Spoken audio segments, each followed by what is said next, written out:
आज आम्ही एका घनदाट जंगलाच्या ठिकाणी मेटल डिटेक्टिंग करण्यासाठी गेलो होतो आणि त्याच ठिकाणी जवळपास 80 वर्षापूर्वी एक जुना मांगर होता. मुसळधार पावसामुळे इतक्या वेली आणि झाडं वाढली होती की त्यामध्ये मशीन फिरवणं आम्हाला खूपच डिफिकल्ट जात होतं.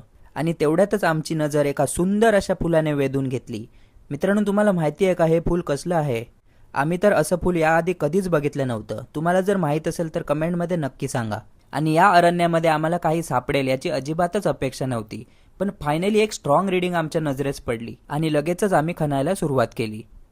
आणि काही क्षणांमध्येच आम्हाला जमिनीखाली गाडला गेलेला जुना खलबत्ता सापडला आणि तोच खलबत्ता घेऊन आम्ही मामांकडे गेलो होतो. मामांना तो खलबत्ता दाखवला आणि मामांच्या जुन्या आठवणी ताज्या झाल्या, कारण मामा म्हणाले आम्ही लहान असताना त्या मांगरामध्ये राहायला होतो आणि त्यांची आजी हा खलबत्ता वापरत होती.